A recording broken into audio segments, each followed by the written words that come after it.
인간이 풀지 못하는 난제들, 예를 들면 수학의 페르마, 1600년대 사람입니다. 그 사람의 페르마의 마지막 정리, 이 정리는 20세기를 넘어서 넘기기 직전인 1994년 영국 수학자 앤드루 존 와일즈에 의해서 증명이 됩니다. 중학교 수준의 증명 문제가 400년이나 가까운 세월 동안 전 세계에 내놓으라 하는 모든 수학자들이 대답하지 못했다는 거죠. 자, 대략 400년입니다.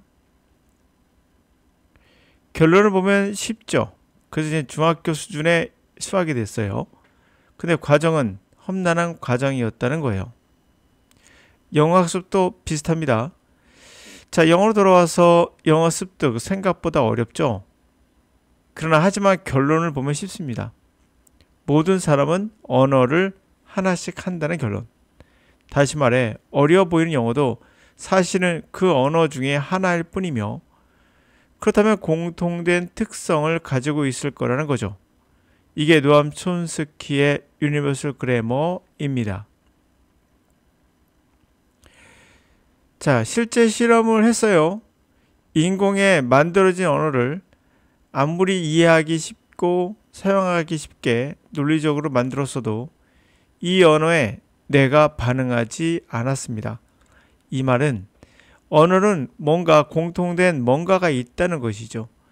그들만의 특징이 있고 그 특징이 없으면 우리의 뇌가 이 언어로 인식하지 못한다는 거예요. 그래서 영어 리스닝이 어려워 보이지만 쉽게 습득이 가능한 이유이기도 하죠. 바로 언어로 인식을 하면 받아들이기 시작하는 거죠. 누구나 가지고 있는 코딩 기계가 있고요. 영어가 언어라는 것을 인지하고 디코딩 해줄 겁니다. 이거는 자동화되어 있어요. 의식의 세계로 되는 것이 아닙니다.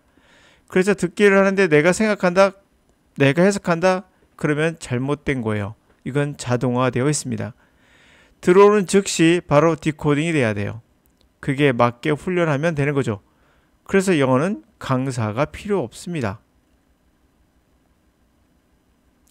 여러분들이 체험을 할 수 있게끔만 이끌어주면 돼요.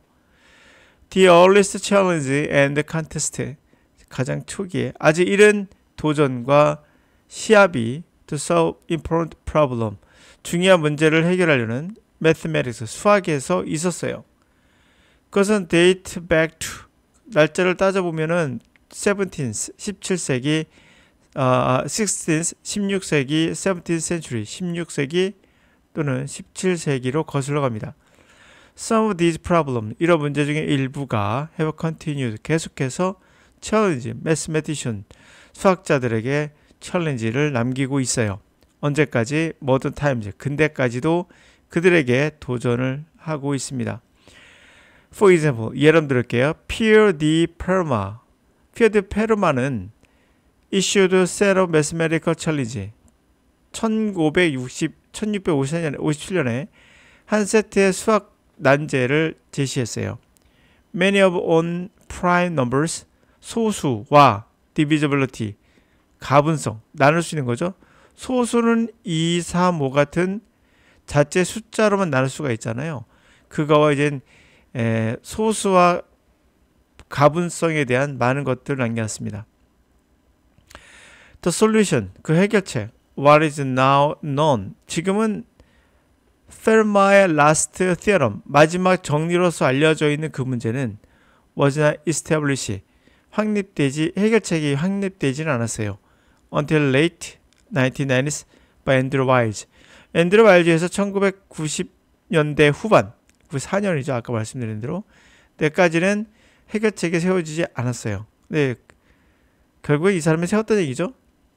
데이비드 힐버트, German mathematician, 독일 수학자 데이비드 힐버트는 identified 23 unsolved problems, 해결되지 않은 문제 23개를 확인했습니다.